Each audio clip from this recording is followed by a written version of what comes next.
Maplewood Hills was famed for its winding streets lined with leafy maple trees.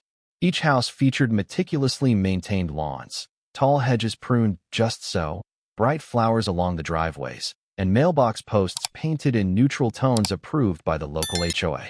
From afar, it appeared a sanctuary of neighborly harmony, the kind of place where evening strolls meant friendly waves and potluck invitations. This idyllic aura rested on rules enforced by the Homeowners Association, HOA. Over the years, the HOA had kept Maplewood Hills free of unsightly clutter, ensuring consistent paint schemes, standardized lawn decor, and a quiet curb appeal. Most residents appreciated the comfortable uniformity. They enjoyed safe sidewalks, a well-maintained park, and the easy sense of belonging that came from living amid like-minded families. Yet behind the manicured hedges, a subtle tension brewed. Almost everyone knew of Tamara Brimley. She was in her mid-50s, with a posture as rigid as her convictions. Locals described her as a neat freak with an overblown sense of authority, or a busybody who can't let people live. She was the first to notice if someone's fence post chipped or if a newly planted ornamental tree was 2 inches taller than guidelines allowed. Anyone who drew her attention soon discovered that her zeal for maintaining standards outweighed common decency. But she didn't simply uphold the rules, she wielded them, brandishing official letters full of scolding language. She patrolled the neighborhood at odd hours, always with a camera phone ready to document a loose pad or an unapproved mailbox color. In private, neighbors referred to her as Karen, the universal shorthand for an overbearing figure who believed her personal preferences were law. It was only a matter of time before Tamara found a new target that would trigger an unforgettable clash. Her next campaign would take direct aim at a young child's coping tool, revealing the hidden cruelty beneath her righteous facade. Halfway down Dogwood Lane stood a brick front house belonging to the Caldwell family. James Caldwell, a graphic designer, often worked from home, while Lauren Caldwell, a teaching assistant, spent her mornings at Maplewood Elementary. They had 2 children, an older daughter in middle school named Sophie, and their younger son, Ethan, who was 7 years old. Ethan was autistic. Though bright and curious, he struggled with sensory processing challenges. Certain textures, noises, or bright lights could overwhelm him, sometimes leading to meltdowns if he felt unsafe or overloaded. Doctors recommended sensory integration therapies, including the use of a specialized sensory swing. This cocoon-like swing, suspended from a sturdy frame, gave Ethan a soothing, gentle rocking sensation that helped him calm down. When they first moved to Maplewood Hills, the Caldwells asked the HOA about placing the swing in their backyard. The device stood about 6 feet tall with a fabric seat. The official guidelines mentioned that any permanent structure over a certain size required HOA approval, so the Caldwells dutifully filled out forms, included pictures, and explained the medical necessity for their child. They also assured the HOA it wouldn't be an eyesore, as it was neatly tucked behind the house, concealed by a fence. At the time, Tamara Brimley was not yet leading the Architectural Compliance Committee. Another board member, sympathetic to the family's situation, approved it without fuss. So for the past year, Ethan had happily used his swing, stepping into the gentle cradle whenever he felt anxious or overstimulated. The swing quickly became an indispensable fixture of daily life for the Caldwells. Then, the HOA elections changed everything. Tamara, newly empowered, inherited the compliance role. She soon learned about unusual structures permitted by the previous administration, and one item in particular piqued her interest: a large swing contraption installed for a child in the Caldwell backyard. Tamara first took note of the Caldwell house when she saw Ethan swinging. She was making her daily walk around Maplewood Hills in her crisp khaki slacks, phone in hand. Through a gap in the fence, she glimpsed the top of a metal frame. Hearing soft squeals of delight, she peeked closer and saw a sling-like swing gently rocking a small boy. At first, Tamara frowned, uncertain what she was looking at. It wasn't a typical playset or a standard store-bought swing. This looked more specialized, with reinforced straps and a thick overhead beam. She made a quick mental note: structure behind Caldwell fence, check compliance. Her suspicions solidified when she found references to the Caldwell swing in old HOA records.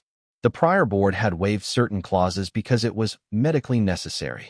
Tamara read this with a mounting sense of dissatisfaction. She didn't see why a medical condition should override uniform guidelines. She reasoned that if the child needed therapy, the parents should take him to a clinic instead of installing ugly playground equipment. From that day on, Tamara let her disapproval fester, waiting for the perfect moment to act. Over the next weeks, she found trivial reasons to send the Caldwells stern letters. A caution about their recycling bin placed too far from the curb, a note about overhanging branches by 3 inches. Meanwhile, she was quietly gathering arguments to challenge the swing's approval altogether. One mild morning, James Caldwell stood in the backyard, pushing Ethan gently on the swing. The boy was enveloped in the fabric seat, eyes half closed with a calm expression. This routine had become a lifeline. After a rough school day or a meltdown trigger, the swing's rhythmic motion restored Ethan's equilibrium. James glanced affectionately at his son, grateful for a simple solution that brought so much peace. But the mood shattered when Tamara's voice sliced across the fence line. She had let herself in through the side gate, apparently seeing it ajar, a habit of hers to roam uninvited when on official business. James stiffened, stepping away from the swing, uncertain of her intent. "Good morning," Tamara said, her tone clipped. She wore her typical expression of forced courtesy. "I see you have quite a large apparatus here. Did you secure full compliance approval for it?" Surprised and annoyed by her abrupt presence, James forced a polite reply. "Yes, it was approved last year. We have all the documents on file. It's for Ethan's therapy." Tamara sniffed, examining the swing as if it were a suspicious contraband. I only see partial notes about it. The structure is bigger than typical play equipment. Our updated guidelines might require an additional review, especially if it occupies substantial yard space or has permanent footings in the ground." James bit back frustration. "We're not violating anything. The posts are anchored securely, but it's not a permanent foundation. It's a recommended therapy device for our son. The previous HOA board explicitly granted permission." "Well," Tamara said, clearing her throat, "I'll need to confirm that. In the meantime, ensure you're not breaching setback limits or overshadowing neighbors' lines of sight. We don't want any yard looking cluttered. Maplewood Hills has standards to maintain." Ethan twisted in the swing, gazing at Tamara with curiosity. He sensed the tension in the air and let out a soft whine, uncertain why a stranger had invaded his safe space. Alarmed by his reaction, James stepped forward, politely but firmly indicating the conversation was over. "We'll be happy to provide any documentation if needed, but I'd appreciate it if you'd knock at the front door next time." Tamara pursed her lips. "If the gate is open, I assume it's permissible to enter for inspection. But sure, I'll ring the doorbell in the future." With that, she turned on her heel, letting the gate slam behind her. As Ethan squirmed, James realized his child's serenity was gone, replaced by anxious fidgeting. He sighed heavily, fear creeping in that Tamara might soon wage war against the swing, the one thing Ethan truly needed. Days later, the monthly HOA meeting convened in Maplewood Hills Community Center. Rows of folding chairs filled up with neighbors who came to discuss mundane topics, repainting the front sign, scheduling a summer picnic, standard financial reports.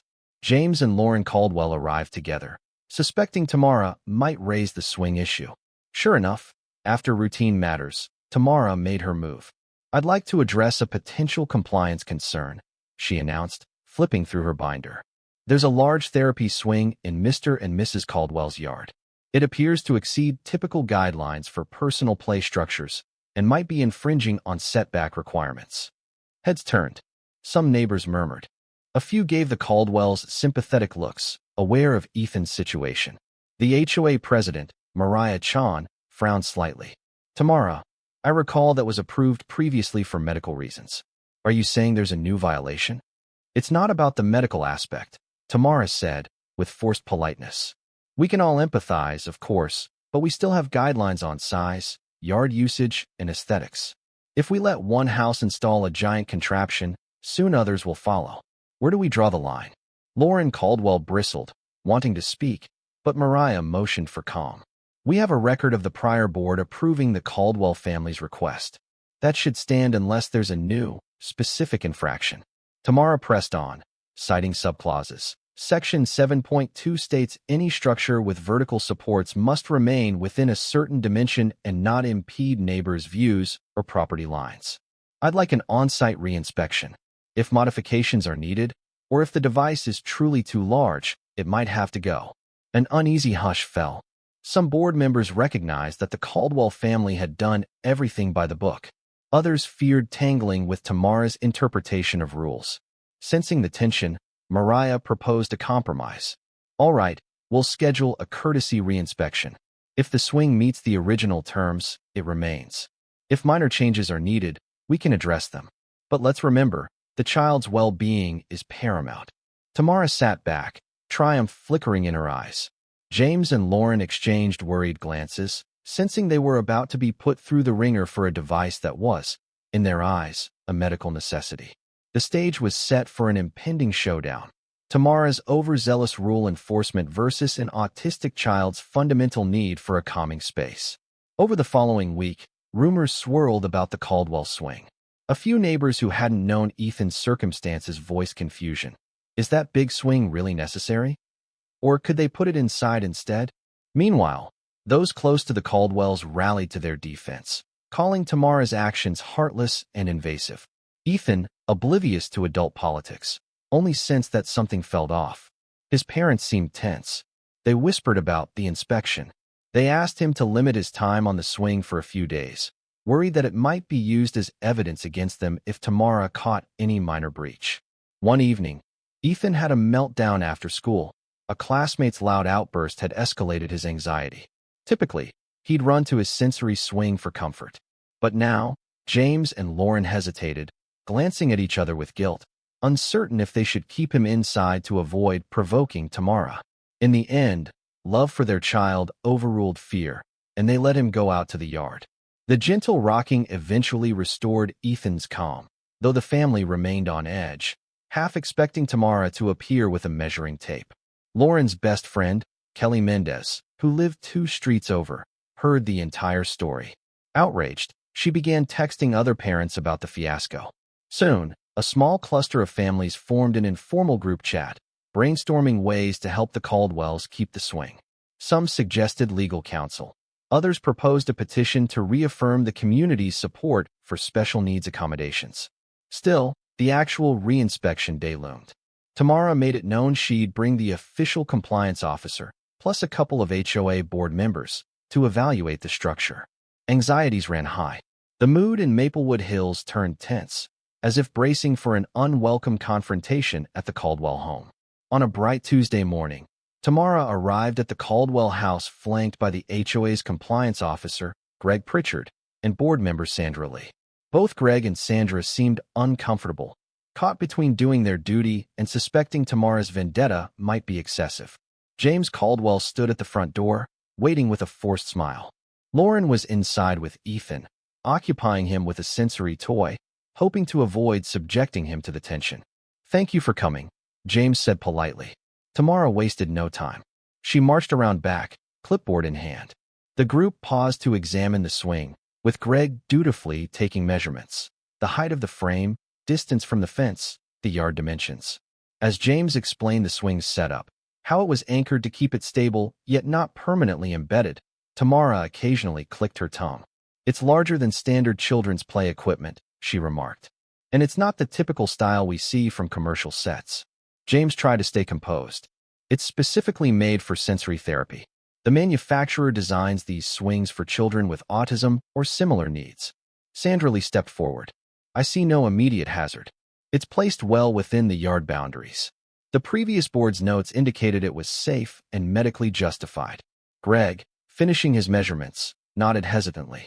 "From what I see, it's within the side and rear setbacks.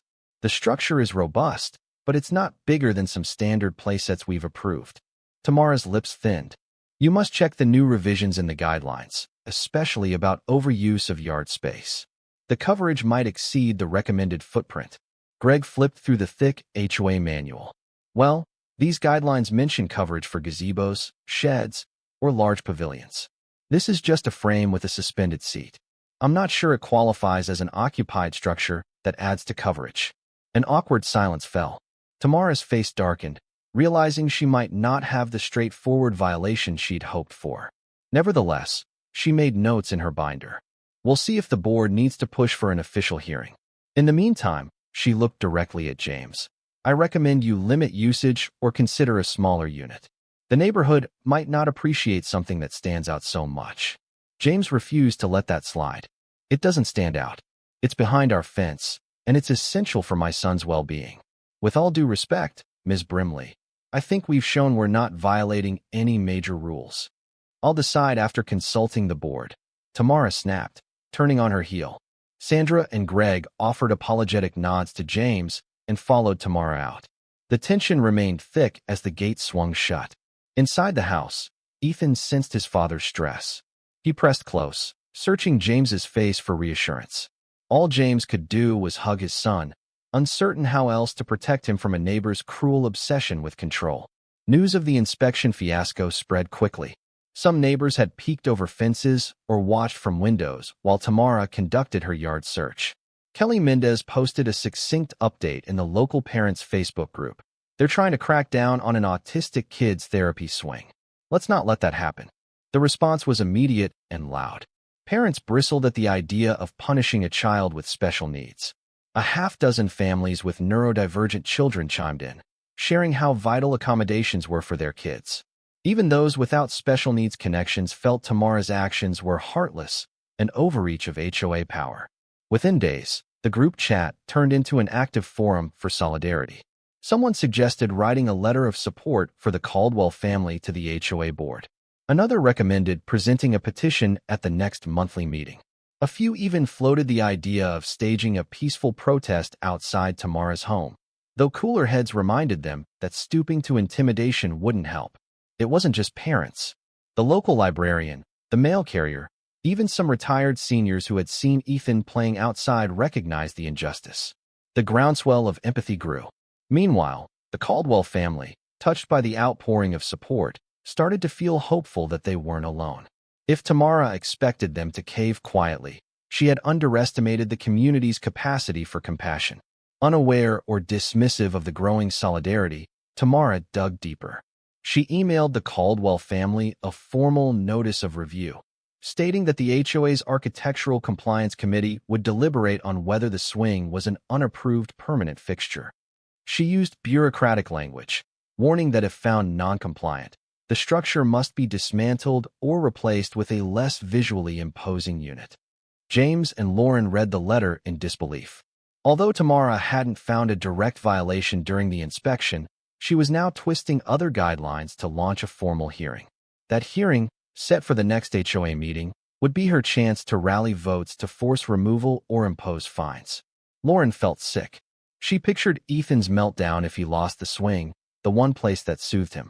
She and James resolved to stand firm, drafting a detailed letter explaining the medical necessity. They attached official notes from Ethan's occupational therapist, highlighting how essential the swing was for sensory regulation.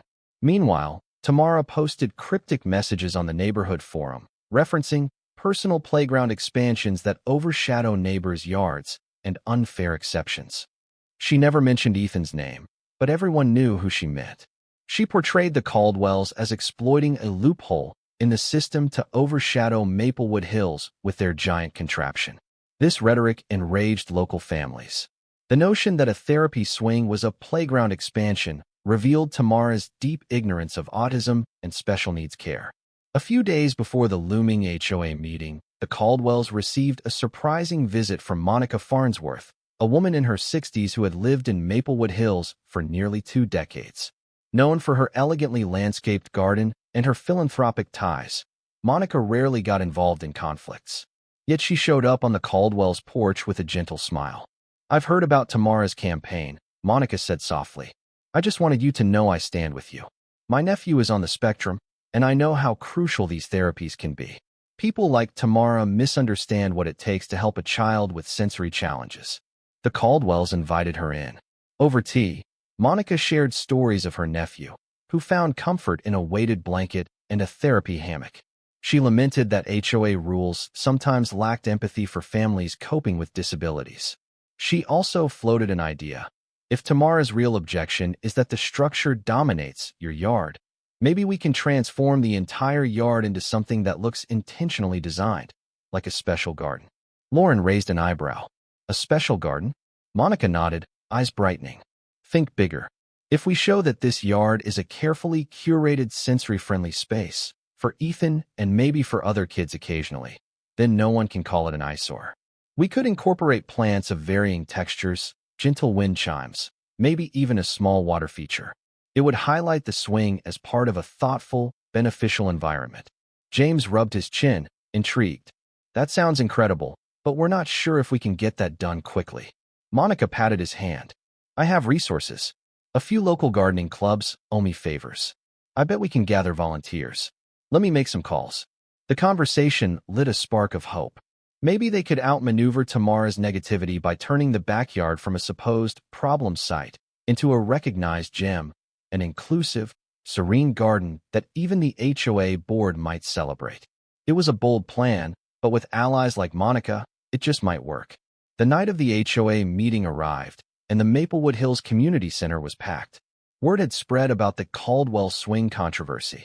Many parents, teachers, and neighbors came to witness or speak up. Even residents who were usually indifferent to HOA politics attended, curious to see how far Tamara would go. Tamara took her seat behind the long board table, shoulders squared. Mariah Chan, the HOA president, glanced around at the unusually large crowd, suspecting fireworks. After the routine agenda items, the main event began. Tamara's motion regarding the Caldwell swing. She launched into a prepared speech. While we respect the Caldwell family situation, we must also uphold uniform standards. The structure in question is large, unsightly, and possibly beyond prior approvals. If we don't enforce consistent guidelines, we risk chaos. Everyone claiming special circumstances for unapproved additions. A low rumble of disapproval rippled through the audience. Tamara pressed on. This is not about a child's disability. It's about preventing overreach of yard space usage. Maplewood Hills has a reputation for tasteful, harmonious design. We can't let personal modifications overshadow that. James and Lauren exchanged anxious looks. Then, Mariah invited them to speak. Lauren stepped forward, voice tremulous but resolute. She described Ethan's sensory challenges, how the swing was recommended by professionals, and how the prior board had granted them written approval. She showed the pediatric therapist's letter. We have complied at every step, Lauren concluded. Our son's well-being depends on having a safe, calming outlet. When she finished, audience members applauded quietly. Mariah opened the floor to public comments. Kelly Mendez went first, delivering a fiery defense of the Caldwell family, calling Tamara's approach cruel and ignorant. A father named Paul Ramirez argued that HOAs shouldn't penalize medically necessary supports. A neighbor with a child in a wheelchair said, "We need to expand our definition of what's acceptable, not attack families who need accommodations." Tamara grew visibly tense as speaker after speaker criticized her. Then, a mild-tempered older man asked if a compromise was possible. Could the swing remain if the Caldwells made it more aesthetically integrated? The Caldwells exchanged glances. James said, "We'd love to turn our backyard into a sensory garden. We've already had an offer of help from Ms. Farnsworth and others. If the board wants a more comprehensive plan, we're happy to present one. But removing the swing outright would be devastating to our son." The room buzzed with excitement. People had come expecting a fight, but the idea of a sensory garden sounded creative and supportive. Even the board members perked up. Only Tamara glowered, scribbling notes. Finally, Mariah called for a board vote on Tamara's motion to declare the swing in violation. The board voted 3-2 against Tamara, meaning the device was allowed to remain, at least for now. However, they added that the Caldwells must submit an updated plan to clarify the backyard's final layout. Tamara's face was a mask of fury, but she couldn't override the majority. The meeting ended with a sense of relief for the Caldwells, tempered by the knowledge that Tamara wouldn't give up easily. The very next day, Monica Farnsworth and a small group of neighbors convened at the Caldwells' backyard. They strolled around, brainstorming ideas for a sensory garden. Ethan's swing would remain the focal point, but they envisioned adding a variety of elements. Textured pathways, soft mulch, smooth pebbles, stepping stones with different textures for tactile stimulation, wind chimes and whispering foliage, gentle chimes or rustling grasses, producing calming auditory input. A water feature, possibly a small fountain or bird bath, providing soothing sounds of trickling water. Plant varieties, lavender, chamomile, and other aromatic, easy-to-maintain plants that wouldn't overwhelm the senses. Soft lighting, subtle string lights or low garden lamps, ensuring evenings remain tranquil without harsh glare. Ethan wandered about, occasionally pointing at the existing shrubs or plucking at leaves. Monica knelt down to speak with him quietly, learning which textures or smells he found pleasant. He seemed intrigued by the idea of a fountain, clapping his hands when Monica mentioned water. Seeing his excitement warmed everyone's hearts. Of course, such a transformation would cost money. Volunteers offered to donate spare plants or leftover garden supplies. Monica pledged to cover some expenses out of pocket. She believed passionately in encouraging acceptance for children with special needs. Lauren and James poured their savings into whatever was still needed. Word spread, and soon neighbors approached them with small donations, rummaging in garden sheds for anything that might be useful. Slowly, the plan took shape. They aimed to have a preliminary design submitted to the HOA within a few weeks. If approved, they would break ground on the new features. No one quite knew how Tamara would react, but the rest of the board was likely to appreciate a well-designed yard improvement, especially one that championed inclusivity. While the Caldwells and their allies worked tirelessly, Tamara refused to concede defeat. She fumed over losing the board vote, convinced that others were being swayed by emotional pleas rather than proper adherence to community standards. She turned to the Maplewood Hills online forum, where she posted lengthy rants about neighbors exploiting sympathy for their child to skirt rules and the looming eyesore of an overstuffed backyard.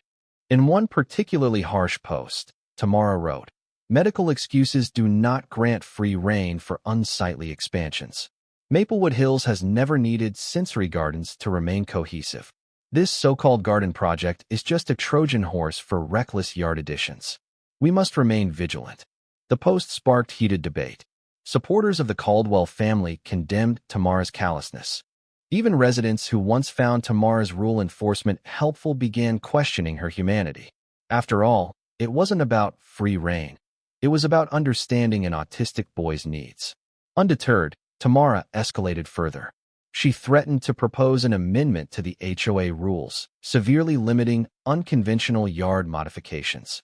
Some worried that if she gathered enough votes or alliances, she could hamper not just the Caldwell's plans, but future accommodations for anyone else with special needs.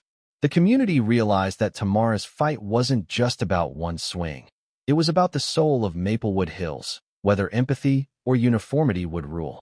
One afternoon, Ethan's occupational therapist, Rebecca Stratton, visited the Caldwells to check on his progress. She typically met him at the therapy center, but hearing about the conflict, she offered to provide an at-home session to see how the swing and environment aided him. Rebecca was a calm, empathetic professional with a knack for communicating the importance of sensory tools. She observed Ethan in the swing, noting how quickly he relaxed after a brief meltdown triggered by a passing garbage truck's noise. She walked around the yard with Lauren and James, applauding the idea of a sensory garden.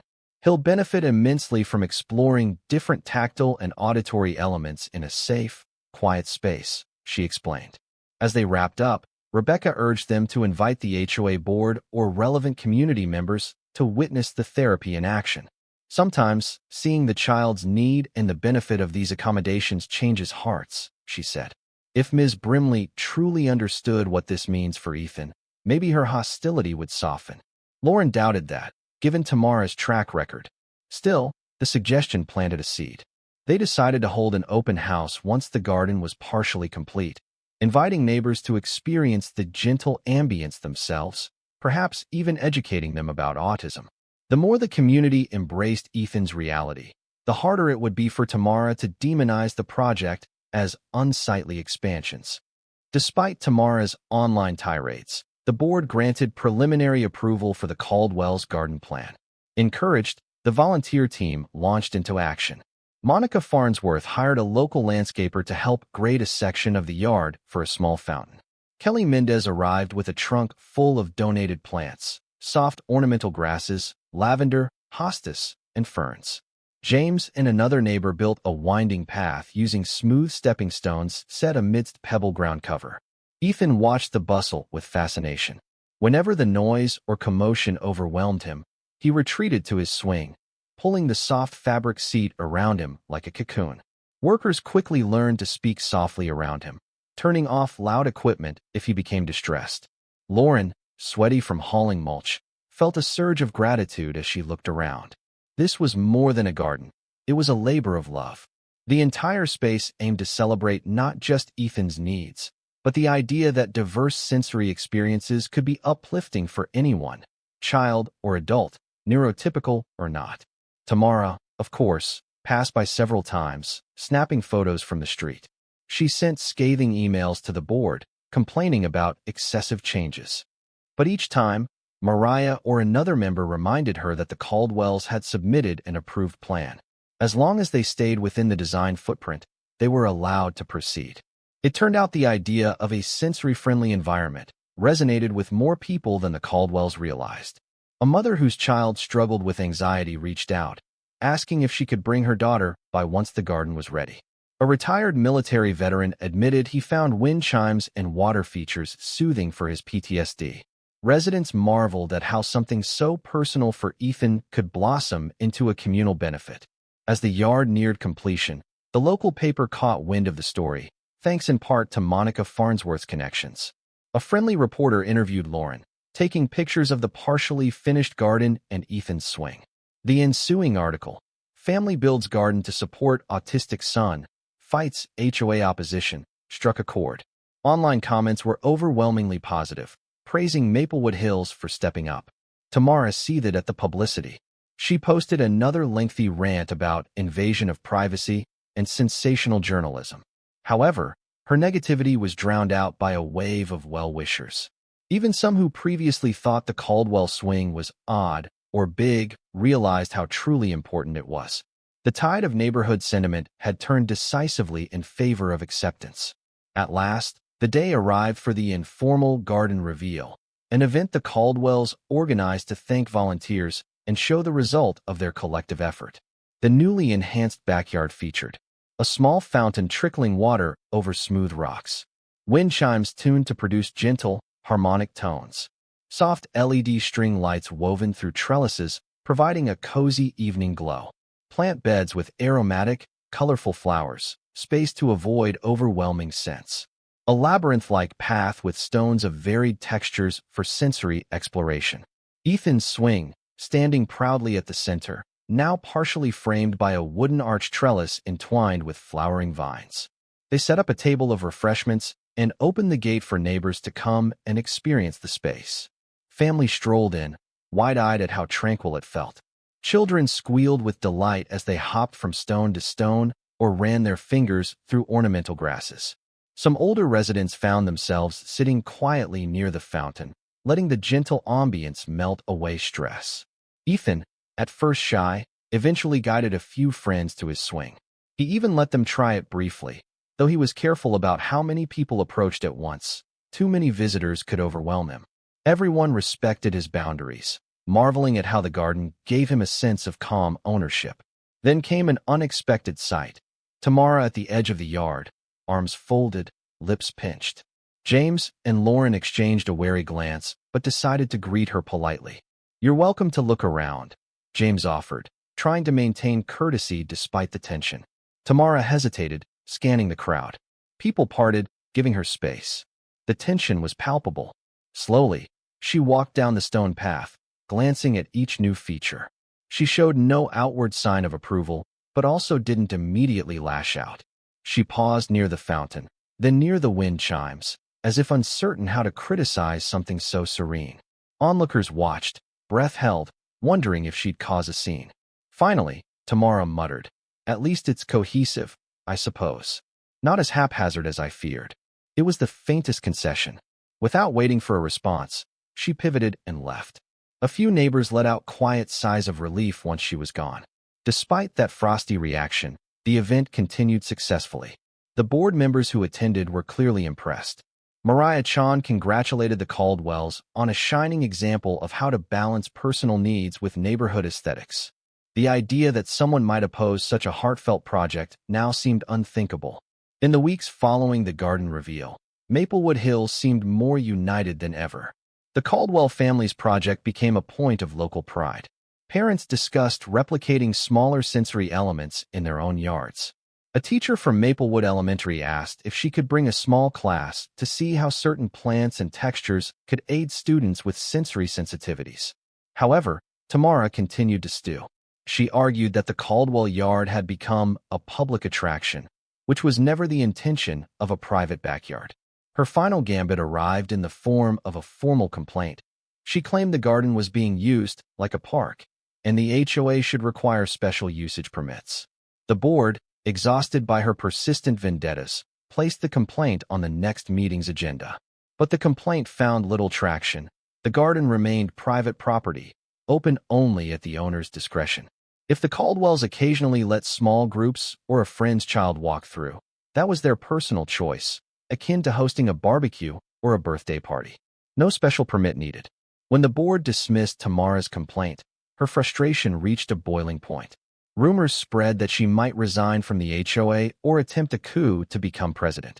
Either way, her influence waned as more neighbors questioned the cruelty in targeting a child's therapy needs. The neighborhood had awakened to the importance of acceptance and empathy over rigid rule-keeping. Sensing the positive impact the Caldwell Garden had on the community, Mariah Chan proposed a new initiative, turning part of Maplewood Hills Central Park into a modest, sensory-friendly zone. The concept borrowed elements from the Caldwell Garden: quiet corners, safe swings, soothing wind chimes. Mariah reasoned that if the community at large recognized the value of sensory accommodations, Maplewood Hills would evolve into a more inclusive place for all ages and abilities.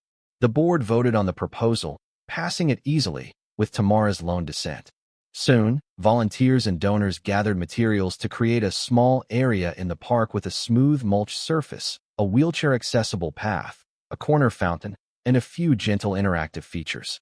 Even a special nest swing, similar to Ethan's, but publicly accessible, was installed, so families could see the benefit firsthand.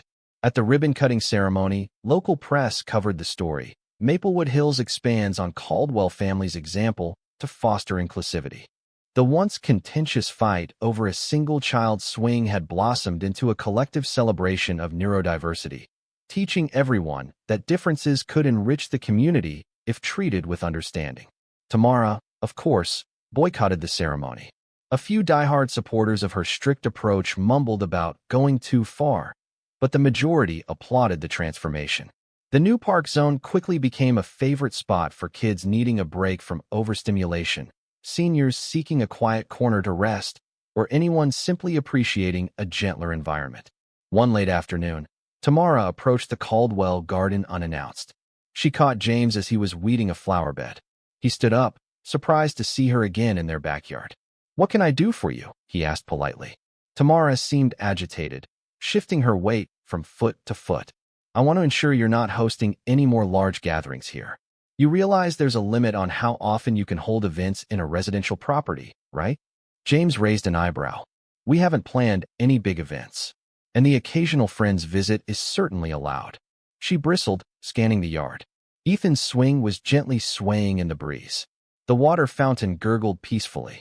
A few wind chimes tinkled. The serenity stood in stark contrast to Tamara's taut posture. "All this fuss about an autistic child," she muttered under her breath, though clearly intending James to hear. "I'm not heartless, but the rules exist for a reason. If everyone added a personal therapy structure, Maplewood Hills would become a circus." Anger flared in James, but he kept his voice level. "Tamara, do you realize how cruel that sounds? This isn't about random backyard expansions. It's about supporting someone with a legitimate medical need, and it's led to a positive outcome for the community. People love the new garden area in the park. They appreciate that Maplewood Hills embraces differences." She folded her arms. "I have nothing against differences, but you can't go ignoring guidelines because of them." James took a deep breath, stepping closer so she could see the sincerity in his eyes. "The guidelines were followed. Our swing was approved. Our garden was approved. The only difference is that you've chosen to see it as a threat, not a chance for empathy. Everyone else recognizes that Ethan matters more than the paint color on a fence or the exact measurement of a yard structure. If that's something you can't accept, maybe you're the one who doesn't fit this community. Tamara's face hardened. For a moment, it seemed she might lash out. Instead, she spun around and left, the gate rattling behind her. James sighed, heart pounding from the confrontation. Lauren peered out, concerned. He just shook his head, giving her a look that said, "It's over." In the ensuing months, Tamara's grip on Maplewood Hills continued to slip. The majority of residents, now more informed about autism and special needs considerations, saw no merit in her vendettas. When the next HOA election cycle arrived, Tamara ran again, but lost by a wide margin. A new wave of board members, including a parent of a child with ADHD, campaigned on themes of empathy and modernization. Freed from Tamara's persistent threats, the Caldwells immersed themselves in finishing little touches on their yard. They added a small bench near the fountain for reading, installed a discreet bird feeder, and replaced some older shrubs with low-maintenance, sensory-friendly plants. It became not just Ethan's refuge, but a little oasis for the entire family, and occasionally for other children who needed a calmer environment. Ethan thrived. He had fewer meltdown days, improved focus at school, and a growing sense of confidence. His teacher praised how the backyard therapy routine boosted his emotional regulation. Sophie, Ethan's older sister, invited friends over to quietly enjoy the peaceful garden, a far cry from the noisy playground environment. Meanwhile, Maplewood Hills gained a reputation for being a forward-thinking neighborhood. The local news occasionally covered community projects that built on the example set by the Caldwells and their allies, gardening initiatives, mental health awareness events, and continued expansions of the park's sensory zone. The entire area felt revitalized, shaped by a new understanding that rules should serve people, not the other way around. On a warm spring day, Ethan, now a year older, returned from school. He raced into the backyard, greeting the fountain's gentle babble with a grin. He settled into his swing, letting the cradle envelop him. Lauren stood by the open patio door, feeling a wave of gratitude at how far they'd come since Tamara first tried to banish this simple device. Monica Farnsworth, who had become a close friend, stopped by with fresh seeds for seasonal planting. She admired how the yard had matured, flowers blooming in gentle clusters, wind chimes softly swaying in a breeze that carried the scent of lavender. In the distance, they heard children laughing in Maplewood Hills Park, presumably around the sensory-friendly area the HOA had built. Lauren smiled, imagining how many families were discovering new ways to help their kids feel safe and calm, thanks, in part, to the stand they'd taken against Tamara's aggression.